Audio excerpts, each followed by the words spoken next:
Politically Speaking. I'm Elizabeth Benyon, Chancellor's Professor of Political Science and Director of Community Engagement and the American Democracy Project at Indiana University, South Bend.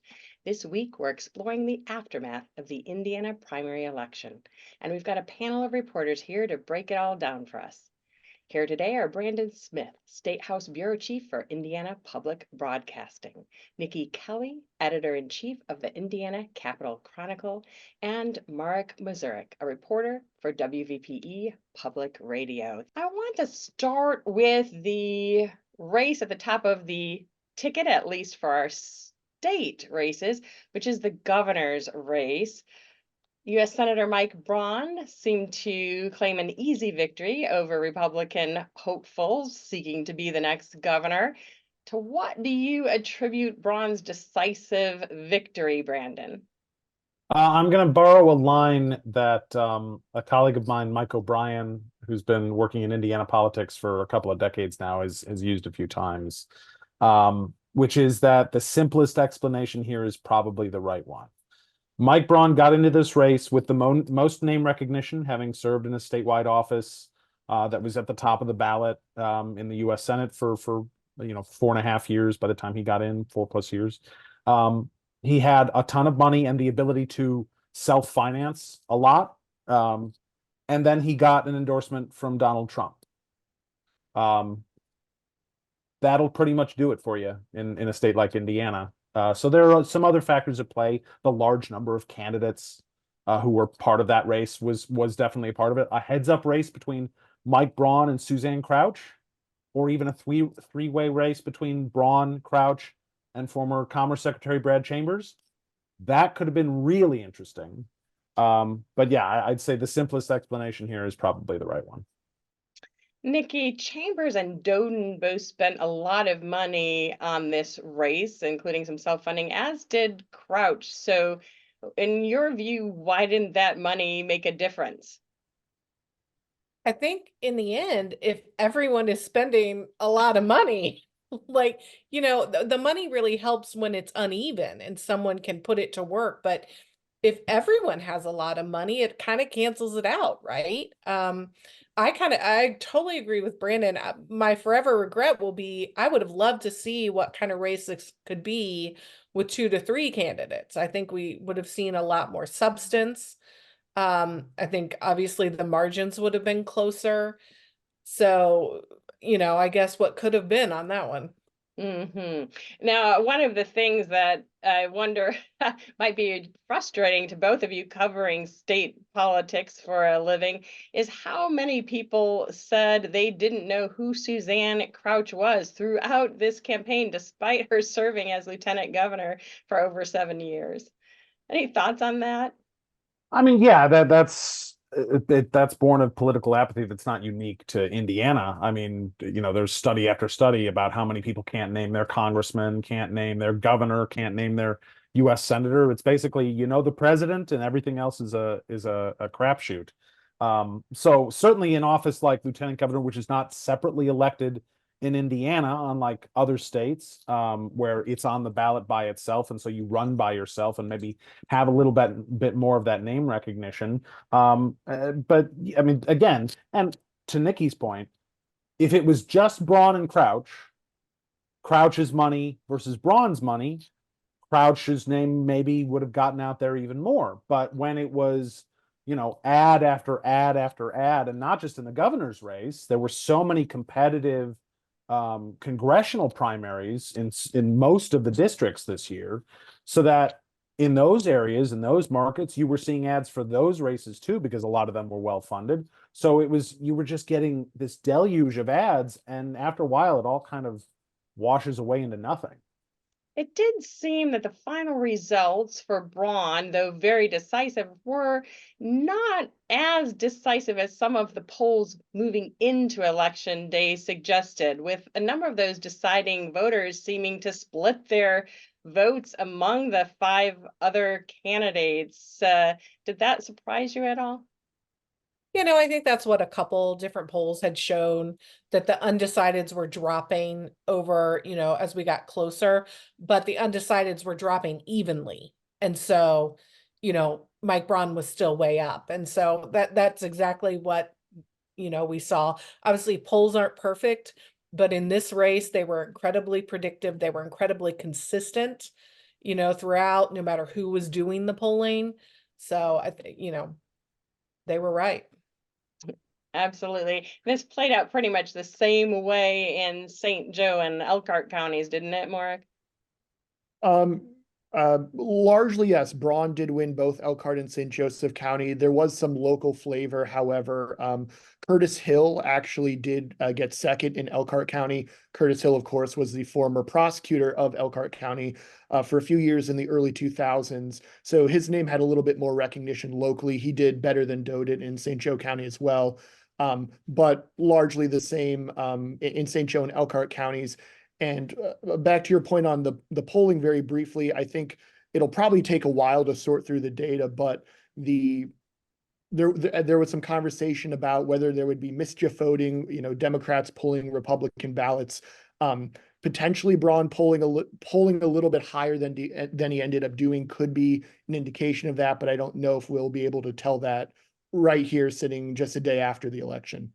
And one note, since Curtis Hill was brought up, which is a great point about Elkhart County, but I think if there's a single surprise in the Republican gubernatorial primary results, it's that Curtis Hill finished at this point, from what we can tell, is going to finish last out of the six. I don't think anybody had him higher than fifth, but the fact that he couldn't beat out Jamie Rittenauer, who most people had never heard of before a couple months ago, it feels like the nail in the coffin to his statewide political career in Indiana, although never say never. But you've got to wonder what he's going to do next now that, I would think for him, that's an embarrassing result. Agreed. And maybe not just even statewide. He threw his hat in the ring to replace former U.S. Congressman Jackie Walorski. And that's local to the 2nd District up in the northern part of the state. And he lost out to Rudy Yoakum in that race too. But good point, Brandon. So how, if at all, does Braun's victory moving forward make any, how will he make changes to his message, if at all? Do you think you expect to see him change his strategy or messaging now going into the general election? I think he'll stay pretty consistent. I mean, as a reporter, I can hope that his message becomes a little more defined, including, some actual plans and proposals for what he would do if elected governor. He pretty much avoided that completely during the primary, saying that he would wait until after that to delve into, real policy proposals. So hopefully we get to hear more of what he would actually govern like, and less on the big national topics. One of the things that's interesting about his remarks after the election, I thought, was his talk about forgiveness and the importance of the party coming together. Of course, they're coming together to support him, but do any of you have thoughts on what he might be thinking in terms of lieutenant governor, or when he might make that announcement? Is it possible that one of these primary opponents could end up on the ticket? I would find that a little surprising. I mean, generally the tone of unity after the primary is pretty common because, we've seen the evidence of what happens when you don't do that here in Indiana, which is in 2012, Richard Murdoch, who beat incumbent Richard Lugar in a very, very bloody negative primary, didn't really rebuild those bridges, and it ended up costing him when he needed it the most in the general election. But I think he'll get support from a lot of his opponents, despite how negative this race went as well. But I would be a little surprised if any of those opponents end up as his running mate. In terms of the timeline, it's got to be pretty soon here. The Republican convention is early to mid-June. I think it's the 15th, if I'm getting that date correct. And in Indiana, lieutenant governor candidates are chosen by the party convention delegates. This year, we have an unusual situation in which there's someone, Micah Beckwith, a far-right religious conservative, is running separately for lieutenant governor. So normally the way this process works is whoever wins the gubernatorial primary says, this is who I want to be my running mate, and then the convention delegates just rubber stamp that. Well, Micah Beckwith is taking a different angle on it and saying, no, I don't care what they want. I want to be the lieutenant governor, regardless of what the person at the top of the ticket says. We'll see if Braun goes with Beckwith, which is a possibility, though I've heard that would be a surprise. But yeah, the timeline here is close, although candidates generally do a lot of that work ahead of time before the actual primary. Maybe I read a little too much into his statements, but he was asked, Mike Braun was asked yesterday, will he recommend an LG candidate, running mate? He said, yes. I guess I took that to mean it wouldn't be Micah Beckwith because he's already filed and has paid the dues to be in the convention. So if it was going to be him, why would he have said that? So, we'll see, but that's obviously top on the list, I think, for the new nominee to worry about.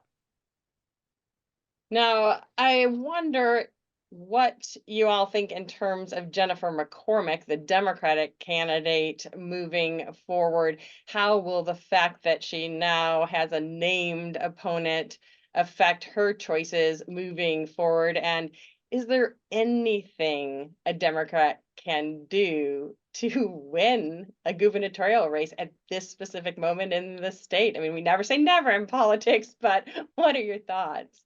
I don't think Jennifer McCormick's message will change. She was going to run relatively the same campaign regardless of which of the candidates had come out of that primary, because they were all running a similar profile to a certain extent. I suppose if Brad Chambers had won, maybe her messaging wouldn't have been as effective because it would have been a little harder to draw the distinctions with the most moderate of the Republican candidates. But yeah, I mean, she's focusing on reproductive rights, trying to make abortion and the state's abortion ban a top of mind issue for voters. And I think that's her path to victory, is if she can motivate voters the way we've seen in other states around abortion, if she can motivate voters on that issue specifically in the race for governor, that's really her best shot. But no, it's extremely unlikely that a Democrat will win a statewide race anytime soon in Indiana, barring something pretty remarkable happen. And with the fact that there are exceptions, very few exceptions, but a few exceptions in that state law abortion ban, are there even enough voters who she might be able to turn out on that issue? Well, I mean, maybe, but the point, I mean, part of the reason you say I'm running on this is to, you want to change it. The fact is there's no way for her to change it. Even if she would run the most remarkable campaign we've ever seen and raise, a lot of money, we have Republican supermajority. She can't do anything to make the law any different on abortion in Indiana. And so that's going to be kind of an odd thing to watch, is if that's her main motivating issue that she actually can't impact. Now, we have voters across 22 counties in Indiana and Michigan, but many of them are from the St. Joseph County and Elkhart County area near the WNIT station. And I wonder about some of those local races in St. Joe and Elkhart County and how the outcomes of those races reflect the state more broadly and the local political landscape. Marek? Oh, absolutely. There's a lot of things to dive into locally. You'll probably have to cut me off, Elizabeth, if I'm going too long. I think a lot of eyes on the Democratic side were on the reelection campaign for Senator David Nezgodsky. There was some reporting that uncovered that he had paid $8,000 to settle a claim of sexual harassment against a former employee had made against him back in 2017. There was a lot of divisions within the St. Joe County Democratic Party as to whether there would be calls for his resignation, whether it was not, whether in what way it was going to be addressed. A couple of notable local leaders, including South Bend Mayor James Mueller and a fellow state rep Maureen Bauer, stood by Nezgodsky, and he cruised to win the primary over a challenger, Tim Swiger. The numbers actually didn't end up being that close. It was the same margin, about the same margin that Nezgodsky had won previous primaries by.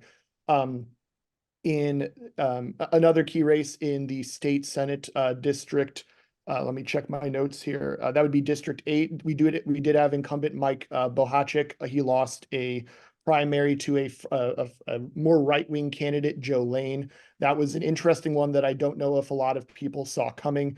And then out in Elkhart, incumbents also did pretty well. We had a county commissioner in Elkhart County, Suzanne Wyrick, retained her seat for county commissioner. We also had state rep Joanna King, that's Statehouse District 49 out by Middlebury. She retained her seat against a more right-wing challenger.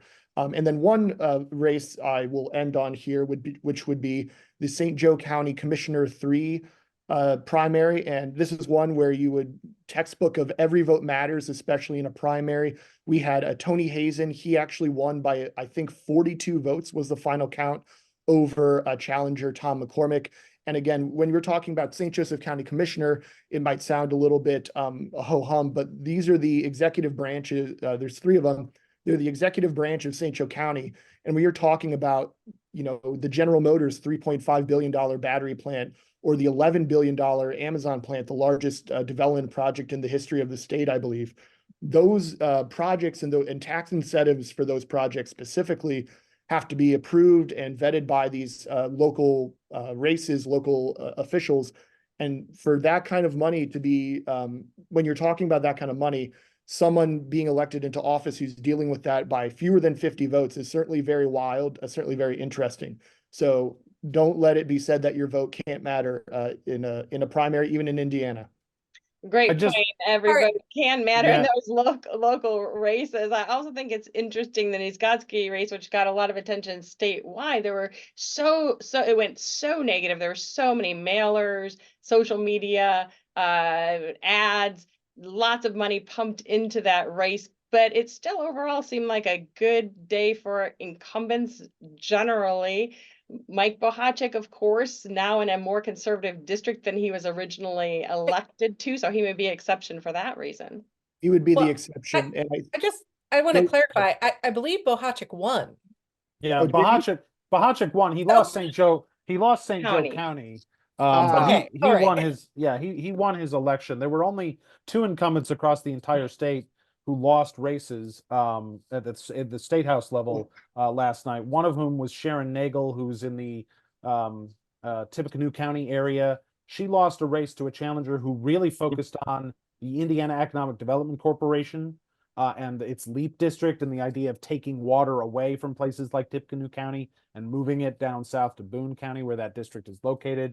He made local control and local decision-making a key part of that race. And it's interesting to note, if you look at the spread of that district, while Nagel won Tippecanoe County, the most populous county, Matt Commons, the challenger who beat her, blew her away in the rural areas. So clearly a message that resonated. And then the other one was in Northwest Indiana, the newest state senator, David Vinzant, a Democrat, lost to a challenger that he beat, but in a different kind of election. So Vinzant only became a senator in January to replace Eddie Melton, who became mayor of Gary. And so he beat out then Gary City Councilman Mark Spencer in a private precinct caucus by like 2 votes. So it was very close. And Spencer had been Melton's kind of like, this is my preferred candidate. Well, Spencer ran against Vinzant in the open primary and beat him pretty good, which is an interesting sort of way to look at the results of a private caucus versus the results of an open primary, and why some people think that to replace lawmakers who retire early, we should have special elections instead of private political caucuses. Yes, thank you, Kelly, for fact checking me. That's why you have to have 3 journalists on the show and not just one. That's right. Bohacek won St. Joseph. He lost St. Joseph County, but he did win his race overall. That's my mistake. Well, and I think the thing with St. Joseph and that loss had to do, and Bohacek was very concerned about this, with the amount of St. Joe he has and the part of St. Joe he has changing from the past, so that his district that he was originally elected into, which was extremely competitive, has become more conservative over time, making it more difficult for him to win the county. Even if he could pull out a race, it is a much more challenging battle that he was anticipating there. I do want to talk a little bit about the congressional races. We saw that Congresswoman Victoria Spartz actually re-entered the race after saying she would not run for re-election in Indiana's 5th district, but she did secure a victory, not getting a majority of primary voters. But how did this compare to the expectations sort of going into that really competitive race? Honestly, in recent weeks, I hadn't heard any concern really about whether she'd be able to pull it out. In the end, she's represented that district. She has very big name ID there, and so I think her win was, pretty expected. Maybe the margin was a little closer. To me, the more interesting races were in the 6th and the 3rd, and those, watching those kind of go back and forth all night was quite a bit of fun on an election night where usually you kind of know what to expect. I will say, I think I agree with everything Niki just said, but I think it goes back to, I mean, if you look at the common thread sort of between the 3rd, the 6th, and the 5th district race, name ID matters maybe more than anything else. Victoria Spartz, the incumbent, even though she'd gone out and come back into the race, at the end of the day, voters knew her name and saw her on the ballot and said, "Oh yeah, I know her." Up in the 3rd district, the person who ended up in a well-funded and a well-run primary between a lot of candidates, the person who emerged was Marlin Stutzman, who served as the 3rd district congressman for half a decade not that long ago. Before he was defeated by Todd Young in the primary for the U.S. Senate, right? And then in the 6th district, that was one where there was no single candidate who was going to have huge name ID because of something they'd already done, because of the nature of that district. You had a couple of businessmen, you had a couple of state lawmakers, but who represented only parts of the district and not all of it. And so what ended up happening was the guy who spent the most money and was on, had the most ads, Jefferson Shreve, who previously ran for mayor of Indianapolis, was the one who emerged. The only case, what I would argue the name ID alone didn't seem to decide things, was in the 8th congressional district, where again, a former congressman, John Hostetler, was running in that race, but couldn't beat out Mark Messmer, a state senator who does represent parts of that district in the Senate. But I think at play there was some really negative ads centered around Israel. A couple of different PACs who back Republicans who support Israel and candidates in general who support Israel, or they perceived to support Israel, were really going hard after Hostetler, and that might have made a little bit of the difference. Thinking about these competitive races in terms of even being challenged and at least having competitive primaries rather than uncontested races, which we also saw a lot of, do you all get the sense, based on the people that you talk to, that these contests are good in terms of generating some public interest or enthusiasm or knowledge, even if they go negative? I think there's a fine line between not having any opposition and having 8 or 9 candidates. And I just feel like, voters were overwhelmed in some of these districts. It's hard enough to keep track of 2 or 3 people and everything that they stand for and what they want to do. And so I think while we had competition, it went so far on the spectrum that it almost kind of hurt the races in general. I think it's hard to say whether, if you're asking, Elizabeth, if party leaders like some healthy competition, they probably do. I think what we're seeing, though, is that if there are primary challenges, at least up in the St. Joe County, Elkhart area, specifically on the Republican side, the challengers often go extremely negative, and they, in this most recent election, have positioned themselves as much further right than the establishment, quote unquote, candidates that they're looking to try to upseat, even if the current establishment candidates are in fact rather conservative. So there's some danger there in losing some appeal to a general population. And then in the most notable Democratic primary that saw a challenger in St. Joe County, again, the Nizgotsky versus Tim Swiger primary, very based on negative ad campaigning surrounding Nezgodsky's sexual harassment allegations. So these primaries do tend to get very negative. At least that's what I'm seeing locally. So I'm not sure if party leaders appreciate that, but it's certainly something that challengers seem to use as a playbook to try to get their foot in the door. Yeah, I'm just wondering quickly in the minute or so we have less, any surprises in terms of Statehouse or the presidential primaries? Like, basically, did things go the way you all thought, Niki and Brandon? I'd say on the whole, yeah. The only maybe slight surprise is an incumbent who didn't lose, State Senator Mike Young, Southwest Indianapolis Speedway. He's left the Republican caucus in the Senate, so they didn't give him any support, and he had a legitimate, formidable challenger. But again, going back to my theme, name ID, name ID, name ID, he still ended up winning. And on the presidential side, I'll just say there is a lot of chatter today about the fact that Nikki Haley, who's no longer a candidate, got 20% of the vote in Indiana. Yeah, so we'll have to wait and see what, if anything, that means for Donald Trump moving forward nationally with his campaign. Unfortunately, that's all the time we have for this week's Politically Speaking, so we'll have to catch up before the general election. I want to thank our guests, Brandon Smith of Indiana Public Broadcasting, Niki Kelly of the Indiana Capital Chronicle, and Marek Mazurek of WVPE. I'm Elizabeth Bennion, reminding you that it takes all of us to make democracy work. We'll see you next time. This WNIT local production has been made possible in part by viewers like you.